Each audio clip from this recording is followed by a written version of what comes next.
नमस्कार दोस्तों, मेरा नाम है विजय कुमार। आप देख रहे हैं कॉमिक्स पिटारा चैनल को। तो चलिए दोस्तों, मनोज कॉमिक्स की शानदार स्टोरी को शुरू करते हैं, जिसका नाम है कौड़ीमल के कारनामे। आप देख सकते हैं इसका कवर पृष्ठ जो कि कुछ इस तरह का है। तो चलिए इसकी शानदार स्टोरी को शुरू करते हैं। यमराज का दरबार लगा हुआ था। यमराज जी नित्य की भांति अपने सिंहासन पर आसीन थे। दरबार के सभी कार्य निपटाने के पश्चात उन्होंने अपने दूत से पूछा, दूत, पृथ्वीलोक पर आज कितने प्राणियों की मृत्यु हुई? महाराज, पृथ्वीलोक पर आज 5 मनुष्यों और 1 हाथी की मृत्यु हुई है। उन सब की आत्माओं को कैद किए हुए आपका विशेष दूत दरबार के बाहर आपके आदेश की प्रतीक्षा में खड़ा है।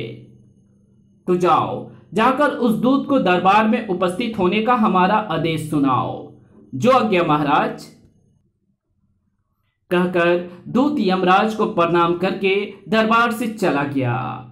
कुछ ही देर बाद यमराज का विशेष दूत 6 आत्माओं को साथ लिए यमराज के सामने उपस्थित था।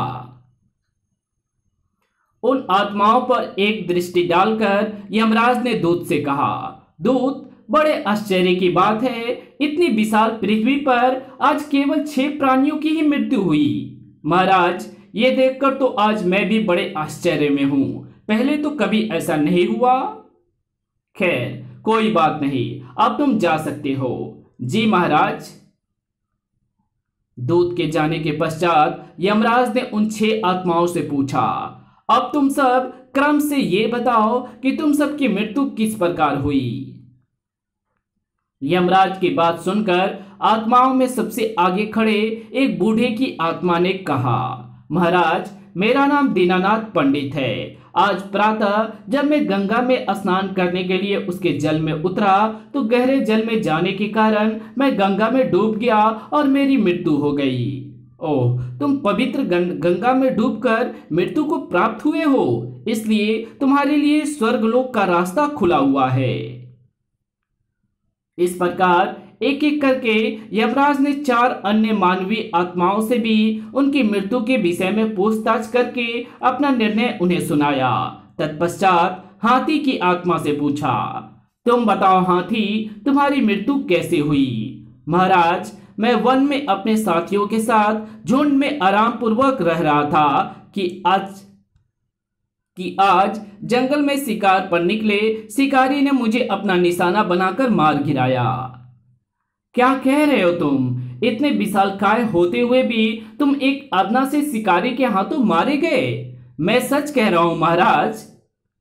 हमें तुम्हारी बात पर विश्वास नहीं हो रहा है हाथी। महाराज, मनुष्य नाम का प्राणी बहुत ही चतुर, चालाक एवं बुद्धिमान होता है। वो चाहे तो अपनी चतुराई एवं बुद्धि के बल पर अच्छों को नाको चने चबा सकता है। महाराज, हाथी ठीक कह रहा है। मनुष्य नाम का प्राणी बहुत ही चतुर एवं बुद्धिमान होता है, और यदि वो चतुर एवं बुद्धिमान होने के साथ साथ चालाक और दुष्ट भी हो तो वो विद्वान से विद्वान व्यक्ति को भी मजा चखा सकता है। क्या तुम ऐसे किसी आदमी को जानते हो जो चतुर एवं बुद्धिमान होने के साथ साथ चालाक एवं दुष्ट भी हो? हाँ महाराज, मैं ऐसे आदमी को जानता हूँ। हमारे गांव कलीपुर के कौड़ीमल सेठ में ये चारों दुर्गुण विद्यमान हैं। अपनी चतुराई एवं चालाकी के बल पर वो बहुत लोगों को नाको चने चबवा चुका है। जो व्यक्ति एक बार उसके बिछाए जाल में फंस जाता है, फिर उसका उस जाल में से निकलना मुश्किल हो जाता है। अच्छा, कौड़ीमल सेठ ऐसा विचित्र मनुष्य है? हाँ महाराज। दीनानाथ पंडित, अपने कथन की सच्चाई में क्या तुम कुछ ऐसे प्रमाण हमारे सम्मुख पेश कर सकते हो जिससे हमें तुम्हारी कही बात पर यकीन हो जाए? क्यों नहीं महाराज, मैं ऐसे एक नहीं सैकड़ों सबूत पेश कर सकता हूं। तब तुम हमें कौड़ीमल की चतुराई एवं बुद्धिमानी का कोई एक हिस्सा सुनाओ। तो सुनिए महाराज, कौड़ीमल सेठ ब्याज पर गरीबों को ऋण देता है, और ब्याज पर दिए धन के कारण ही वो गरीबों का खूब खून चूसता है। वो पैसे पैसे को दांतों में दबा कर रखता है। गांव के लोग तो दूर, उसकी आदतों से उसके अपने घर वाले भी परेशान रहते हैं। एक बार हमारे गांव के ही निवासी करीम खां के यहाँ बैरम खां नाम का उसका रिश्तेदार दूसरे राज्य से आया। कौड़ीमल की तरह वो भी अपने आप को चतुर एवं बुद्धिमान समझता था। एक शाम जब बैरम खां करीम खान के साथ गांव की चौपाल पर अन्य गांव वालों के साथ बैठा था तो वो गांव वालों से बोला, इस गांव का कोई भी आदमी यदि मेरे 2 प्रश्नों का उत्तर दे दे तो मैं उसका चेला बन जाऊंगा।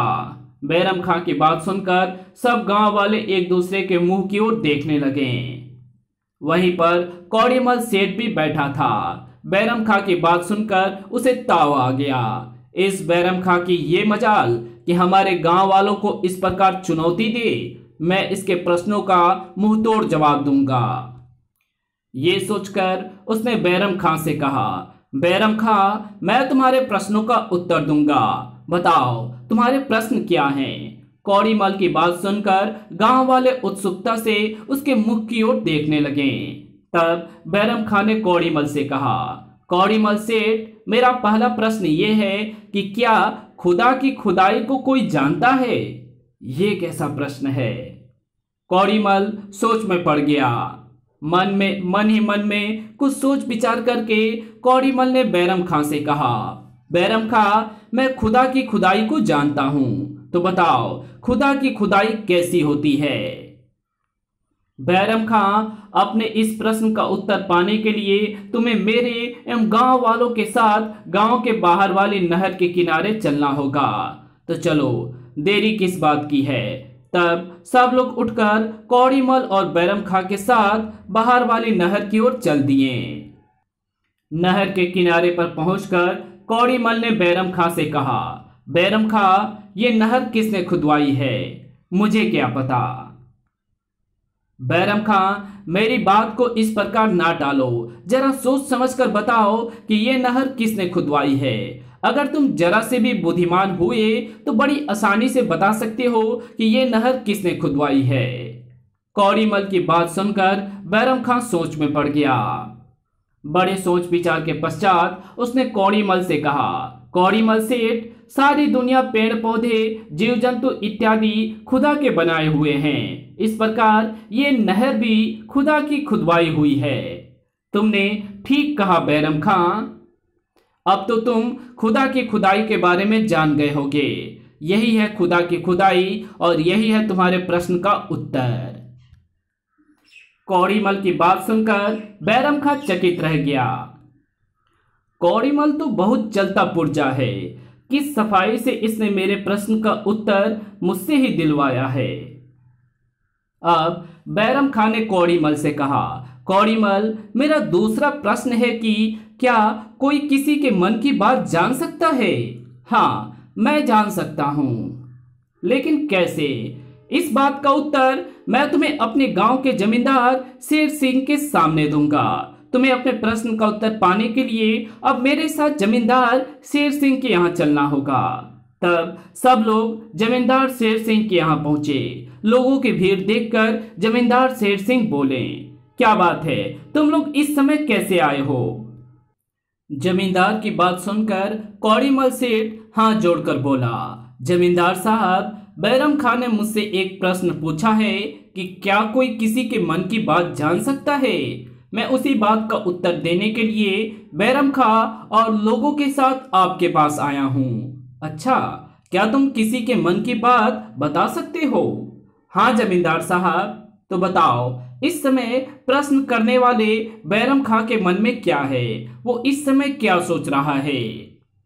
तो सुनिए जमींदार साहब, ये तो सभी जानते हैं कि आप निसंतान हैं। गांव के सभी लोग चाहते हैं कि आपके यहाँ संतान हो जाए। अतः बैरम खां भी मन ही मन इस समय खुदा से यही दुआ कर रहा है कि आपको यहाँ कम से कम एक तो संतान हो ही जाए। अच्छा, क्यों बैरम खां, क्या कौड़ीमल सच कह रहा है? जमींदार की बात सुनकर बैरम खां सोच में पड़ गया। कौड़ीमल ने तो ये कहकर मुझे बड़ी मुसीबत में फंसा दिया है। अब यदि जमींदार से ये कहता हूँ कि मैं खुदा से उसके यहाँ संतान होने की दुआ नहीं कर रहा था तो जमींदार का बुरा बनता हूँ, और यदि कौड़ीमल की कही बात का समर्थन करता हूँ तो मुझे हार कर कौड़ीमल का चेला बनना पड़ेगा। कौड़ीमल तो सचमुच ही मेरा गुरु निकला। अंत में बहुत सोच विचार करने के पश्चात बैरम खां ने जमींदार से कहा, जमींदार साहब, कौड़ीमल सेठ सही कह रहे हैं। मैं मन ही मन यही दुआ कर रहा था कि ए खुदा तू जमींदार साहब के यहां भी औलाद दे दे। फिर जमींदार शेर सिंह की हवेली से निकलते हुए बैरम खां ने कौड़ीमल से कहा, कौड़ीमल सेठ, मुझे अपनी अक्ल और चतुराई पर बहुत गुमान था, पर तुम तो मेरे भी उस्ताद निकले। आज से तुम मेरे गुरु और मैं तुम्हारा चेला। यमराज को इतनी कहानी सुनाने के पश्चात पंडित की आत्मा ने आगे कहा, तो ऐसे हैं सेठ कौड़ीमल महाराज, हर कोई उनकी बुद्धि का लोहा मानता है। दीनानाथ, तुम्हारे द्वारा सुनाए किस्से को सुनकर तो अब हमें भी ये लग रहा है कि कौड़ीमल सेठ वास्तव में ही कोई ऊंची चीज है। अब तो हमारे मन में कौड़ीमल सेठ से मिलने की बड़ी जिज्ञासा उत्पन्न हो रही है। कहते हुए यमराज ने जन्म मृत्यु की दर का हिसाब किताब रखने वाले अधिकारी से कहा, जरा खाते में देखना तो सही कि कलीपुर गांव के कौड़ीमल सेठ की अभी कितनी आयु शेष है। जो आज्ञा महाराज। आज अधिकारी खाते के पन्नों को पलटकर ध्यान से देखने लगा। कुछ पन्ने पलटने के पश्चात उसने यमराज से कहा, महाराज, कौड़ीमल की आयु तो पूरी होने वाली है, कल शाम को उसकी मृत्यु हो जाएगी। ओह, तब तो कौड़ीमल से शीघ्र ही मुलाकात करने का सुअवसर हमारे हाथ लगने वाला है। उसी रात यमराज कौड़ीमल के कमरे में जा धमके, कौन हो तुम? मुझे जानना चाहता है? मृत्यु लोक के वासी मैं हूं काल, यानी मौत का देवता यमराज। यमराज, लेकिन तुम मेरे पास क्यों आए हो? क्या तुम्हें भी पृथ्वी के लोगों की तरह कर्ज लेने की आवश्यकता पड़ गई है? बको मत, मैं तुम्हारे पास कर्ज लेने नहीं बल्कि तुम्हें मौत की चेतावनी देने आया हूं। कल शाम को तुम्हारी मृत्यु होने वाली है, तब तुम्हें मेरे पंजों से कोई नहीं बचा सकेगा। अब तो कौड़ीमल के हाथों के तोते उड़ गए। क्या क्या कल मैं मरने वाला हूं? हाँ, मैं तुम्हारी मृत्यु के लिए तुम्हें आगाह करने आया हूं। इतना कहकर यमराज अदृश्य हो गया। कौड़ीमल की बुरी हालत थी। मौत के भय से वो बुरी तरह चिल्ला उठा, हाय, मैं मर गया रे। उसकी पुकार सुनकर उसकी पत्नी एवं बच्चे दौड़े दौड़े आए। क्या बात है स्वामी, रात के इस पहर तुम इस प्रकार क्यों चिल्लाए? राधा, अब मैं बचूंगा नहीं, कल शाम को मेरी मृत्यु होने वाली है। यह आप क्या कह रहे हैं? आप तो बिल्कुल भले चंगे हैं। राधा, अभी अभी यमराज आकर मुझे मेरी मृत्यु की सूचना दे गए हैं। अब मैं बचूंगा नहीं राधा। कौड़ीमल की बात सुनकर उसकी पत्नी और बच्चे रोने लगे। दूसरी ओर कौड़ीमल सोच रहा था, मैंने जीवन भर लोगों को तरह तरह से परेशान रखा, उनका खूब खून चूसा, अपनी चतुराई से उन पर अपना सिक्का जमाया। अतः मरने से पहले कोई ऐसा काम क्यों ना करूं ताकि गांव वाले जीवन भर मुझे याद रखें। बुरे आदमी को कोई अच्छा विचार तो आ ही नहीं सकता। अतः कौड़ीमल ने मन ही मन एक बुरी योजना बनाकर अपनी पत्नी से कहा, राधा, रोना धोना छोड़ो और मेरी बात ध्यान से सुनो। सुनकर राधा ने अपने आंसू पोंछे और पति की ओर देखकर कहा, कहिए स्वामी। राधा, कल शाम को मेरी मृत्यु हो जाएगी, अतः मरने से पहले मैं सारे गांव वालों के सामने अपनी अंतिम इच्छा रखना चाहता हूं। इसलिए कल तुम मेरे मरने से पहले ही सारे गांव वालों को हवेली में बुला लेना। अच्छा स्वामी। सुबह होते ही राधा ने नौकर को बुलाकर आदेश दिया, रामू, गांव के सब लोगों से कहो कि आज कौड़ीमल सेठ ने हम उन्हें अपने हवेली में बुलाया है। अच्छा मालकिन। दूसरी ओर कौड़ीमल सेठ चरपाई पर पड़ा सोच रहा था, जब मरना ही है तो क्यों ना खूब धूमधाम से मरूं। मैं ऐसी चाल चलूंगा जिससे गांव वाले मेरी मौत को बरसों याद रखेंगे। दोपहर होते होते गांव के सभी लोग कौड़ीमल के हवेलियों में इकट्ठा हो गए। तब गांव के मुखिया हरिराम ने उससे पूछा, क्या बात है कौड़ीमल सेठ, तुमने सब गांव वालों को अपनी हवेली में क्यों बुलवाया है? और यमराज कौड़ीमल की आत्मा के साथ पृथ्वीलोक की ओर वापस चल पड़ा। फिर वे लोग कौड़ीमल की हवेली के आंगन में पहुंचे तो उन्होंने देखा, हाय स्वामी, तुम तो मुझे सचमुच ही छोड़कर चले गए। रोती हुई राधा को गांव की स्त्रियों ने सांत्वना देते हुए कहा, राधा, जो होना था वो तो हो गया, अब सब्र करो और चुप हो जाओ। राधा, अब तो जल्दी से कौड़ीमल सेठ की अंतिम इच्छा पूरी करने का प्रबंध करो। तुम लोग ठीक कह रही हो, मेरे स्वामी की अंतिम इच्छा अवश्य पूरी होनी चाहिए। तब गांव वाले एक मजबूत रस्सी लेकर एवं चरपाई पर कौड़ीमल के शव को डालकर गांव के बाहर की ओर चल पड़े। आकाश मार्ग से यमराज एवं कौड़ीमल की आत्मा भी उनके साथ साथ चल रही थी। गांव के बाहर वाले बरगद के पेड़ पर कौड़ीमल का शव उसकी अंतिम इच्छा के अनुसार रस्सी से लटका दिया गया। ये सब क्या गोरख धंधा है कौड़ीमल? यमराज जी, देखते जाओ, मरने से पहले ही मैं गांव वालों को अपनी चाल में फंसा आया हूं, कहकर कौड़ीमल ने यमराज को अपनी योजना के बारे में बताया। उसके बाद सुनकर यमराज चौंक पड़ा। ओह कौड़ीमल, तुम तो वास्तव में ही बहुत चलते पुर्जे हो। भोले भाले गांव वालों को तुम मरते मरते भी धोखा देने से बाज नहीं आए। यमराज जी, इसी चतुराई की वजह से तो मैं कंगाल से धन्ना सेठ बना था। अपनी जन्मजात आदत को भला मैं कैसे छोड़ सकता था।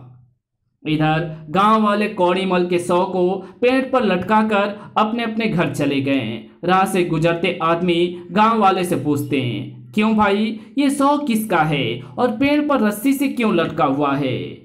कुछ मत पूछो भाई, ये कौड़ीमल सेठ का शव है। इसने जीवन भर लोगों को तरह तरह से परेशान किया और मरने से पहले ये गांव वालों से कह गया था कि इसके शव को पेड़ से लटका दिया जाए। पता नहीं मरने से पहले इसने ऐसी विचित्र इच्छा क्यों जाहिर की थी।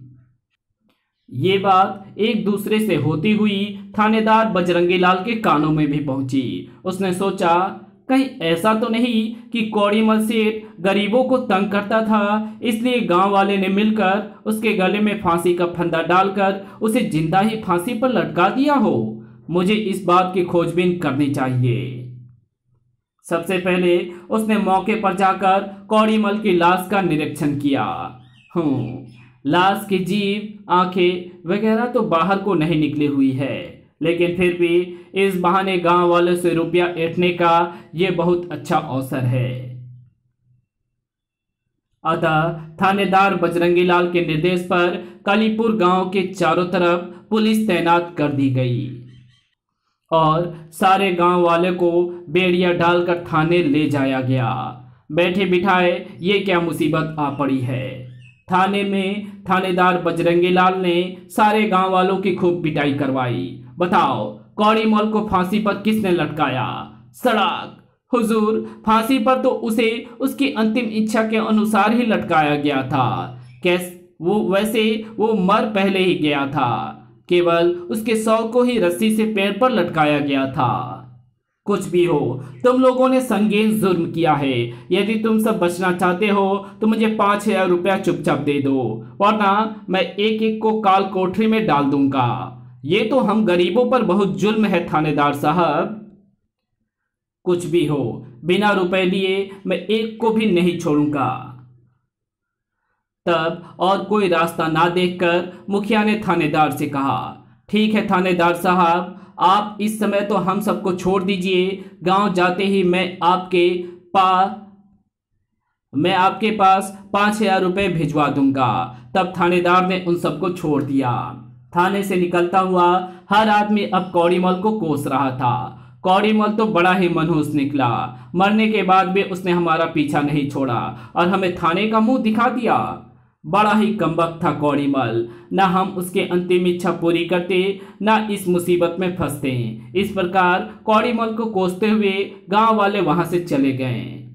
यमराज इधर कौड़ीमल की आत्मा यमराज से कह रही थी, यमराज जी, देख लिया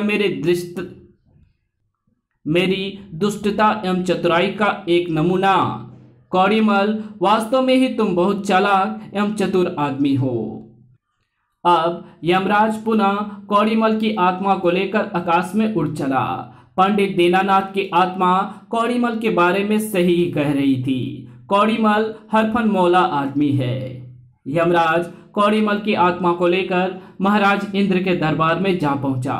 महाराज इंद्र, आज मैं पृथ्वी के सबसे चालाक एवं चतुर आदमी की आत्मा को लेकर आपके पास आया हूँ। अच्छा। इंद्र ने आश्चर्य से कौड़ीमल की आत्मा की ओर देखा। तब कौड़ीमल ने जेब में से अपना लिखा कागज निकाला और उसे इंद्र की ओर बढ़ाया। महाराज इंद्र, ये पत्र आपके लिए है। पत्र? हैरान से इंद्र ने उससे पत्र ले लिया और पढ़ने लगे। महाराज इंद्र, पत्रवाहक कौड़ीमल मेरा परम भक्त है। इस पत्र को पाते ही तुम अपना सिंहासन कौड़ीमल को सौंप दो और मैं आज से ही तुम्हें एवं यमराज को कारागार में कैद करने की सजा देता हूं। भगवान विष्णु।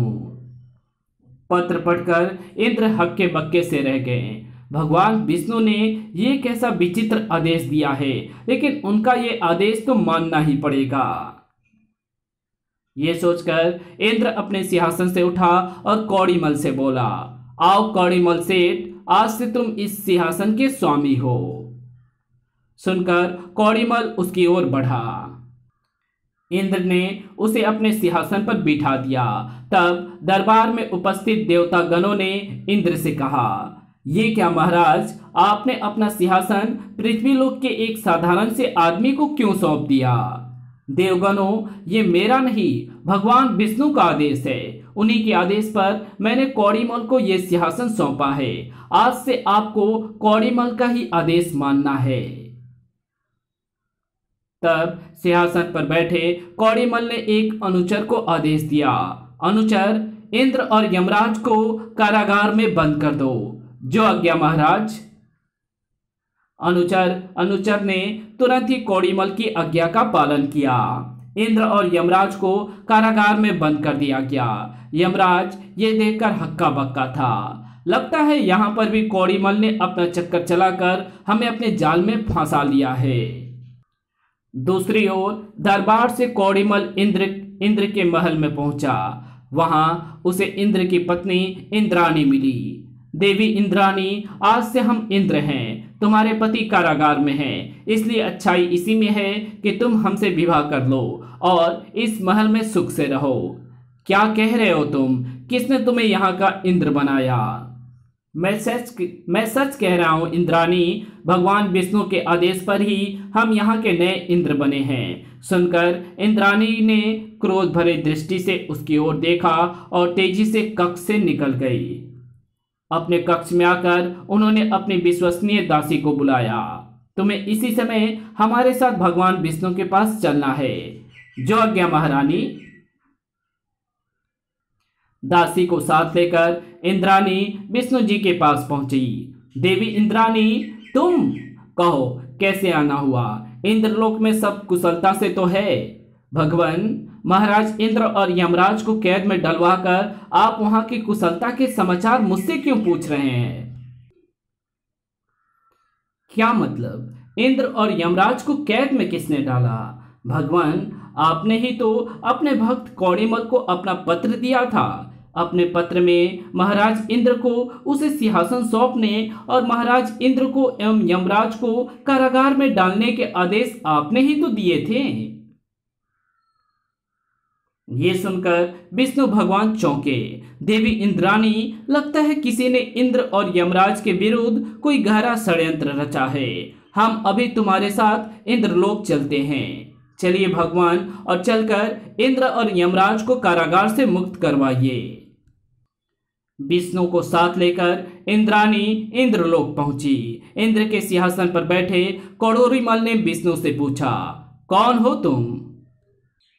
कौड़ीमल से विष्णु ने पूछा, कौन हो तुम? भगवान, आज आपके दर्शन पाकर मैं धन्य हो गया। ये चापलूसी छोड़ो और जल्दी से ये बताओ कि तुमने ये सब जाल क्यों फैलाया है? भगवान, मैं अपनी आदत से लाचार था।